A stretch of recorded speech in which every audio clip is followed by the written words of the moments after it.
আসসালামু আলাইকুম। আমি রিফাত রশিদ বৈষম্য বিরোধী ছাত্র আন্দোলনের পক্ষ থেকে বলছি। একটা কথা স্পষ্ট করে বলে দিতে চাই, এই খুনি সরকারের সাথে আর কোনো আলোচনা না, এই খুনি সরকারের সাথে আর কোনো আলোচনা না, আর কোনো বসা না, আর কোনো মীমাংসা না, আর কিচ্ছু হবে না। তারা প্রত্যেকবার ক্র্যাকডাউন চালিয়েছে। বাংলাদেশে গণহত্যা চালানোর পরেও আমরা শিক্ষার্থীরা যখন রাজপথে নেমেছিলাম তখন আমরা চুপ করে বসেছিলাম। আমরা কিন্তু রাজপথে খুব শান্তিপূর্ণ কর্মসূচি দিয়েছিলাম। আমাদের এই শান্তিপূর্ণ কর্মসূচিতে আবার গুলি চালানো হয়েছে। আমাদের ছয় জন ভাইকে শহীদ করা হয়েছে, এখনো অনেকে আহত। আমরা জানি না তাদের অবস্থা কি। আমরা এই খুনি সরকারের সাথে আর কোনো নেগোসিয়েশনে যাব না, আর কোনো আলোচনায় যাবে না। আলোচনার সকল দরজা বন্ধ হয়ে গেছে। এবার সর্বাত্মক প্রতিবাদ গড়ে তুলতে হবে। আমার ভাইদের রক্ত যারা ঝরাচ্ছে, বারবার করে আমার বোনের রক্ত যারা ঝরাচ্ছে, যারা জীবন ঝরাচ্ছে, তাদের সাথে আর কোনো আপোষ নাই, তাদের সাথে আর কোনো কথা নাই। এত সুশীলতার আর কোনো জায়গা নাই। এইবার একদম চূড়ান্ত পতনের ডাক দেওয়ার সময় হয়েছে, চূড়ান্ত ঘোষণার ডাক দেওয়ার সময় হয়েছে। আমরা স্পষ্ট করে বলতে চাই, খুনি হাসিনাকে আমরা স্পষ্ট করে বলেছিলাম, আপনার হাতে যেই রক্তের দাগ লেগে আছে, রক্তের দাগ মুছে নিন, তারপর আমরা আপনার সাথে নেগোসিয়েশনে যাব, আলোচনায় যাব, কথা বলবো। আপনি খুনের হত্যার বিচার করুন। তিনি বিচার করেন নাই। তিনি কি করলেন? তিনি আমাদের শিক্ষার্থীদের উপর আবারও ক্র্যাকডাউন চালাইলেন, আবারও গুলি করলেন। আপনারা দেখতে পাইছেন আজকে উত্তরায় কিভাবে ছাত্রলীগ যুবলীগের ক্যাডাররা ওপেন ফায়ার করতেছে। আজ হবিগঞ্জে আমার ভাই শহীদ হয়েছে, আজ সিলেটে আমার ভাই শহীদ হচ্ছে, আজ খুলনায় আমার ভাই শহীদ হচ্ছে, আজ লক্ষ্মীপুরে আমার ভাই শহীদ হচ্ছে, সারা বাংলাদেশে আমার ভাইরা শহীদ হচ্ছে। এই জিনিস কেন হাসিনা করতেছে? এই জিনিস ওই খুনি হাসিনা, ওই স্বৈরাচারী হাসিনা কেন করতেছে? জবাব দিতে হবে। ও পাগল হয়ে গেছে, একটা মানুষ সাইকোপ্যাথ হয়ে গেছে। একজন সাইকোপ্যাথ কিলারের হাত থেকে এই বাংলাদেশকে রক্ষা করতে হবে। এই বাংলাদেশ আর স্বাভাবিক কোনো মানুষের হাতে নাই। এই বাংলাদেশকে সাইকোপ্যাথের হাত থেকে রক্ষা করতে হবে। এই বাংলাদেশকে নিরাপদ করতে হবে। আমরা স্পষ্ট ভাবে বলে দিতে চাই, আমাদের যে 9 দফা আছে, এই 9 দফার ভিত্তিতে আগামীকাল সারা বাংলাদেশে বিক্ষোভ মিছিল পালিত হবে। বিক্ষোভ মিছিল থেকে যদি আমাদের 9 দফা কাল মেনে না নেওয়া হয়, আমরা আলটিমেটাম দিচ্ছি, পরশুদিন থেকে, রবিবার থেকে সারা বাংলাদেশের সর্বাত্মক অসহযোগ আন্দোলন। স্কুল চলবে না, কলেজ চলবে না, আদালত চলবে না, আইন চলবে না, ব্যাংক চলবে না, কিচ্ছু চলবে না। সবকিছুতে সর্বাত্মক অবরোধ, সবকিছুতে সর্বাত্মক অসহযোগ আন্দোলন চলবে। সবকিছু বন্ধ করে দেওয়ার ঘোষণা দেওয়া হলো। আর কোনো কিছুতেই আমাদের অবকাশ নেই। আমাদের বুকের রক্ত যারা প্রতিদিন ঝরায়, আমরা চুপ থাকার পরেও, আমরা শান্তিপূর্ণ থাকার পরেও নিরস্ত্র মানুষের প্রতি যে গুলি চালায়, গণকে যে হত্যা করে তার গণভবনে থাকার অধিকার নাই। গণকে যে হত্যা করে তার গণভবনে থাকার অধিকার নাই। আমার ভাইদের রক্ত প্রতিদিন ঝরানো হচ্ছে। এই রক্তের হিসাব পড়তে পড়তে পড়তে পড়তে পাহাড় সম রক্ত হয়ে গেছে। এই রক্তে তাকেই ডুবে মরতে হবে। এই বাদে কোনো উপায় নাই। আমি স্পষ্ট করে বলতে চাই, আপনারা এই 9 দফায় ভিতরে 9 দফার দাবিতে আগামীকাল বিক্ষোভ কর্মসূচি পালন করুন। সারা বাংলাদেশের প্রতিটি জনতা রাস্তায় নেমে আসুন। আপনার ঘরের সামনে, আপনার বাড়ির সামনে প্রতিটি অলি গলিতে দুর্গ গড়ে তুলুন। বাংলাদেশের প্রতিটি ঘর একটা দুর্গ হয়ে উঠবে।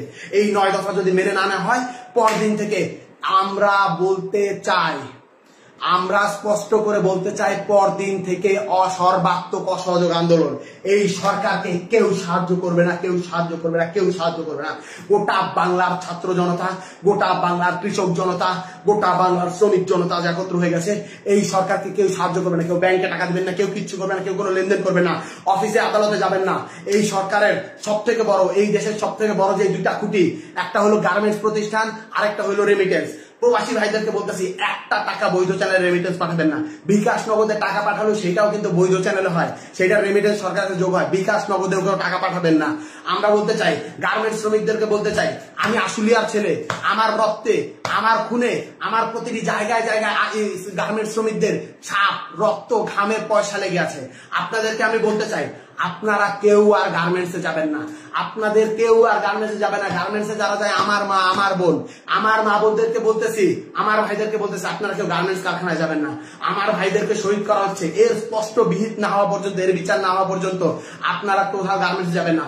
রিজিকের মালিক আল্লাহ। আল্লাহ বাঁচাইলে আমরা খাবো, আল্লাহ না বাঁচাইলে আমরা মরে যাবো। আপনারা রিজিকের ভয়ে আর কেউ ওই স্বৈরাচারের তাবেদারি করবেন না।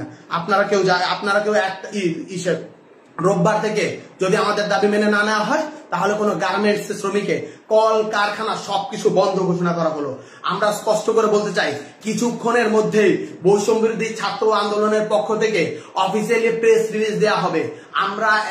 আমরা বলতে চাই, এই 9 দফা যদি আগামীকালকে মেনে না নেওয়া হয়, যেই অসহযোগ আন্দোলন হবে, সেই অসহযোগ আন্দোলনের পরিণতি কি সেইটা আপনি স্পষ্ট বুঝতে পারতেছেন। ইন্টারনেট বন্ধ করে দেওয়া হতে পারে, সবকিছু বন্ধ করে দেওয়া হতে পারে। এই ভিডিওর পর আমি কতক্ষণ বাঁচবো আমি জানি না। লা ইলাহা ইল্লাল্লাহু মুহাম্মাদুর রাসূলুল্লাহ বলে এই কালেমা পড়ে আমি যাচ্ছি। আমি যদি মরে যাই ভয় নেই, বাংলার প্রতিটি মানুষ যারা বেঁচে আছেন তারাই নেতৃত্ব দিবেন, তারাই চালিয়ে দিবেন। এই কালেমা পড়ে নেওয়ার পর আমার আর ভয় নেই।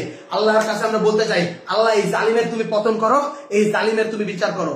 আপনারা প্রত্যেকটি ধর্ম আছে, মসজিদে, মন্দিরে, পেগোড়ায়, গির্জায়, সকলের যে স্রষ্টা আছে তাদের কাছে আপনার হাত তুলুন, আওয়াজ তুলুন, বলুন এই জালিমের থেকে আপনারা পতন চান। আমরা আর কিছু বলবো না। আমরা একটা কথা স্পষ্ট করে বলতে চাই, আমাদের মানুষের যখন পতন আসে তখন সে পদে পদে ভুল করে। আমার ভাইদের শান্তিপূর্ণ আন্দোলনে আমার বোনদের যে গুলি করলো, সেই গুলির সেই রক্তের জবাব দিতে হবে হাসিনা। এভাবে পার পাওয়া যাবে না। রক্ত দিয়ে যখন সিংহাসন বানানো হয় মহারানী, সেই সিংহাসনে বসা যায় না, সেই সিংহাসনে ডুবে গিয়ে মরে যেতে হয়।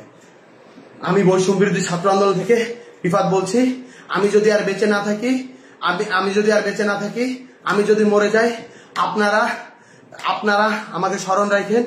এই লাইভের পর আমি জানি না আমি আর কতক্ষণ বেঁচে থাকবো, আপনারা আমাকে স্মরণ রাখেন। একটা কথাই স্পষ্ট করে বলতে চাই, আপনারা এই লড়াই সংগ্রাম চালিয়ে নিয়ে যাবেন, কেউ পিছপা হবেন না। সারা বাংলাদেশ আমাদের সাথে আছে। আমরা এই স্বৈরাচার মুক্ত বাংলাদেশ গড়ব। যারা এই আমাদের রক্তে, আমাদের খুনের উপর পাড়া দিয়ে, আমাদের রক্তের উপর পাড়া দিয়ে এই জালিমশাহী সরকার কায়েম করছে, জালিমশাহী শাসন ব্যবস্থা কায়েম করছে, তাদের সমস্ত স্ট্রাকচার, সমস্ত প্রতিষ্ঠান, সমস্ত স্তম্ভ ভেঙে গুড়িয়ে পায়ে মারিয়ে দেওয়া হবে। এই বলেই আমি আমার বক্তব্য শেষ করছি। আন্দোলন চলছে, আন্দোলন চলবে। শহীদের রক্তের দাবি আদায় না করা পর্যন্ত, শহীদের রক্তের বিচার না হওয়া পর্যন্ত আমরা আমাদের রাজপথ ছাড়বো না। আজ থেকে বাংলাদেশের প্রতিটি ঘর একটি দুর্গ।